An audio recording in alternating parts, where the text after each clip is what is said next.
Good to have our visitors. We're glad that you have taken time to assemble together with us this evening. We want to remind everyone of our upcoming Marriage and Family Enrichment Seminar that's going to take place October 28th through the 30th. There are brochures next to the door. Please take some of those and share them with others. Brother Dan Flournoy is a good man that preaches the gospel. He's an elder of the Lord's Church in Hanley. In Fort Worth, and he specializes in helping families and helping those who are in need of counseling. So I'm glad that he has agreed to be with us on October 28th through the 30th. One of the problems that we face in our society and in our lives is the problem of anger. The issue of anger.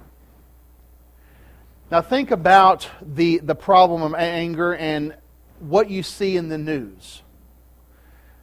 Think about how many crimes have been committed as a result of anger, as a result of rage. We even have a phrase now that we call road rage to denote crimes that happen in traffic. Whereas someone cuts off someone else or something of that nature, or somebody bumps someone else on the road, it escalates into either verbal confrontation, physical confrontation, and sometimes even death. Road rage. Think about how many people have, in the heat of the moment, killed their spouse, killed parents, or parents killed children. Anger. I want to talk about anger management from a biblical standpoint tonight. I believe this is a lesson that will benefit us all when we understand what the Bible says on this subject. God created us to be emotional beings because God Himself is an emotional being, as we're going to see from some of these scriptures. And so we have to have control, we have to have a management of our anger for us to be pleasing in the sight of God. James chapter 1 verses 19 through 20, the Holy Spirit says, "So then, my beloved brethren, let every man be swift to hear, slow to speak, slow to wrath. For the wrath of man does not produce the righteousness of God." Now, as the Holy Spirit is instructing us through James, he says, let us be swift to hear. And in the context, he's talking about hearing God's Word. Being doers of the Word and not hearers only. We've got to be swift to hear God's words, swift to listen, slow to speak, and slow to wrath. Now, are we not sometimes the opposite of that? We are slow to hear. I know sometimes I am. Slow to hear, quick to speak, and quick to wrath, being the very opposite of what the Holy Spirit is trying to tell us that we are to be. So we have to understand that anger has to be managed. It has to be dealt with for us to be the people that God wants us to be. We have to understand that anger is a part of who we are as a human, and that our Lord got angry. Now there's a difference in righteous anger and unrighteous anger. It's like saying you should not judge. It depends what you mean by that. In Matthew chapter 7, Jesus said, "Judge not, lest you be judged." And in the context there, he's dealing with hypocritical judging, unrighteous judging. But yet in John 7 and verse 24, he said, "Don't judge according to outward appearance, but judge with righteous judgment." So there is a righteous judgment and there is unrighteous judgment. There is righteous anger and then there is unrighteous anger. And we have to understand the difference. In Mark chapter 3 and verse 5, talking about Jesus, and when he had looked around at them with anger, being grieved by the hardness of their hearts, he said to the man, "Stretch out your hand." And he stretched out his hand, and his hand was restored as whole as the other. He was angry at the hardness of the hearts of those who were around him. Notice what made him angry. It was the hardness of the hearts of the people around him. It angered our Lord. In fact, we know that God is angry from time to time. Psalm 7 and verse 11, God is a just judge, and God is angry with the wicked every day. So there is anger that comes from God towards the wicked every day. Therefore, anger itself, in and of itself, is not sinful. God has these emotions. We are created in the image of God, and therefore we have those emotions. But they have to be dealt with righteously. They must be managed. And the book of Proverbs has a lot to say about these things. Sorry about the font there. It's not showing up as well as I hope it would. Proverbs chapter 15 and verse 18. A wrathful man stirs up strife, but he who is slow to anger allays contention.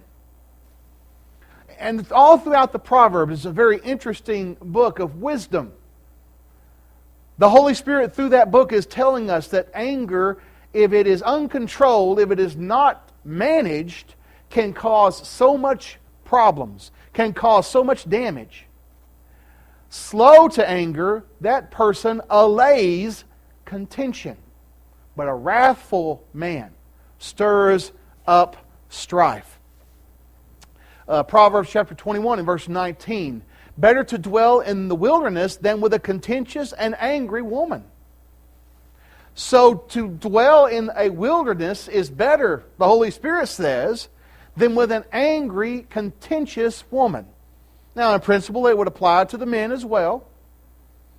But there are some women who are contentious. There are some men who are contentious. And so it's better to be in the wilderness than to dwell with such a person. That type of person will make life miserable. Therefore, we have to understand the problems that causes. Proverbs chapter 22, verses 24 through 25. Make no friendship with an angry man, and with a furious man do not go, lest you learn his ways and set a snare for your soul. So there is a problem there with forming friendships with someone who is an angry man or a furious man. That person's attitude can rub off on you. And so we see here the problem of getting into a friendship that will influence you. It will become a snare for your soul. Colossians chapter 3. Colossians chapter 3 and verse 8. The Apostle Paul to the Colossian brethren says this, but now you yourselves are to put off all these: anger, wrath, malice, blasphemy, filthy language out of your mouth. Those are things that we as Christians should put off from us. And does that sometimes not all go together? Someone is angry, someone is wrathful, they have malice in their heart, they will blaspheme, and they will use filthy language that comes out of their mouth. And so some of these things are very much interwoven and interconnected with one another. So these are the things that we are to put off, this sinful attitude. Ephesians chapter 4, verse 26 and 27, be angry and do not sin. Do not let the sun go down on your wrath, nor give place to the devil. Notice what Paul is saying here. Be angry, but don't let it cause you to sin. And so there is a point where there is righteous indignation. There are some things that should cause us to be angry. And we have to ask ourselves, what is causing us to be angry? Are we getting angry over the things that would cause Jesus to get angry? That's the thing that we have to ask ourselves. Because He is our Lord, He is our perfect example. We know that He got angry. And because He had perfect anger, we need to ask ourselves, is the thing making me angry the same thing that would make Jesus angry? Is it in harmony with God's will? Is it righteous indignation and not sinful, wrathful indignation? Let's look at some things very briefly tonight.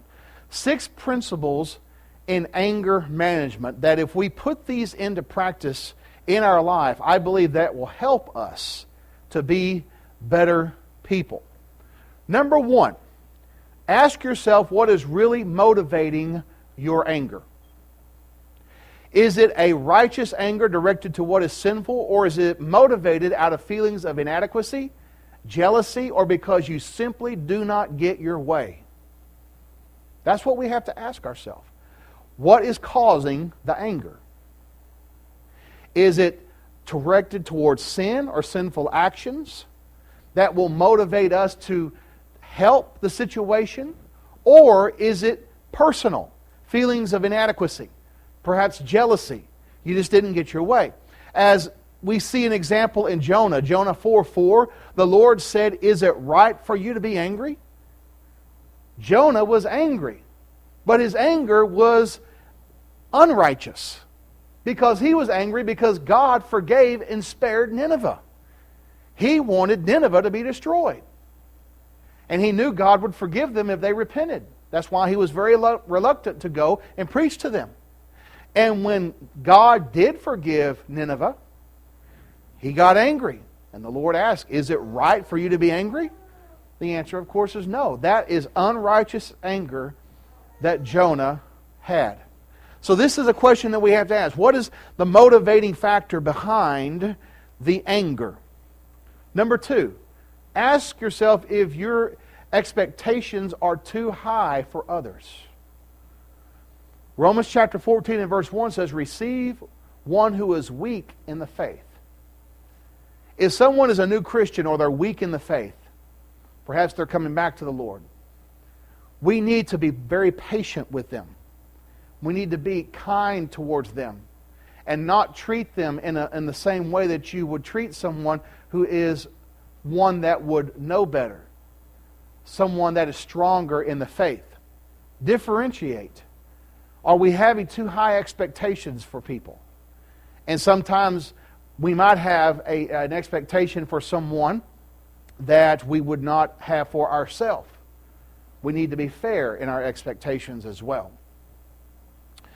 Number 3, replace your anger with forgiveness towards those who have hurt you in ignorance. We need to have an attitude of forgiveness towards those who have hurt us. In Luke chapter 23 and verse 34, then Jesus said, "Father, forgive them. They do not know what they do." As they were crucifying Christ, He wanted them to be forgiven. And you even see that compassion of Jesus toward them. Now we know that it happened when they repented and were baptized in the name of Jesus Christ for the forgiveness of their sins. Acts 2 and verse 38. But that was the desire that He had, and that should be our desire as well, to replace that anger with forgiveness towards those who have hurt you in ignorance. You know, sometimes if someone hurts you, it's not always on purpose. Sometimes it's accidental. Sometimes they don't realize that. You know, sometimes when our kids are playing, Maya might accidentally hit Seth, and Seth will get so upset. And we have to say, no, wait, she didn't mean to. Now, if she does it on purpose, that's different. And then we have to understand, some people may not have realized what they have done. And we should not hold it in and cause bitterness to grow within us. If we have an opportunity, we need to talk with them. Work things out according to the biblical way of resolving issues. Number 4, remember that anger often produces more anger. It often produces more anger. Proverbs 15 and verse 1, a soft answer turns away wrath, but a harsh word stirs up anger. We need to realize that we can diffuse the situation by us not getting angry with the person who's angry at us. And you know, that's not easy. A lot of this isn't easy. But it's something that we can work on. And so have that soft answer in mind to turn away wrath, realizing that a harsh word will stir up even more anger. We don't want to make the situation worse. We need to work to make it better. and take ourselves out of the equation as far as what is causing the anger. Number 5, ask yourself if you have thought about all sides of the situation before forming your opinion. Proverbs chapter 18 and verse 13. He who answers a matter before he hears it, it is folly and shame to him. We need to be listening to all sides of the story, not just one side of the story when it comes to a situation. We need to be listening to everything and try to put all of the pieces together before forming an opinion about something. That is something that will help us out in so many situations in our life. And number 6, pray about your unrighteous anger and confess your faults to God. James chapter 5 and verse 16, confess your trespasses to one another and pray for one another that you may be healed. The effective, fervent prayer of a righteous man avails much. We must always understand that the anger of man will not produce the righteousness of God. And if we are angry, we must ask ourselves this question: what is causing us to be angry? Is it something that would cause Jesus to be angry? And then what would Jesus do? What would he do with that emotion of anger? We know he wouldn't sin. He always would do something positive. Always do something that was helpful to the situation. So if we're angry about something or angry towards someone, we need to see what can we do to make that into a positive thing and help the situation. The Bible says, as we've seen earlier, that God is angry with the wicked every day. If you're not right with God, then God is angry with you. And he will be angry with you every day. But God, in his grace and mercy, has provided salvation for you so that you can be saved to be made in a right relationship with him. Believe in Christ. Make that great confession that Jesus is the Son of God. Repent of your sins and be baptized into Christ for the forgiveness of your sins, and the Lord will add you to his church. If you've done that and you've gone astray, you're not faithful to the Lord, repent and come back to him. As always, the choice is yours while we stand and while we sing.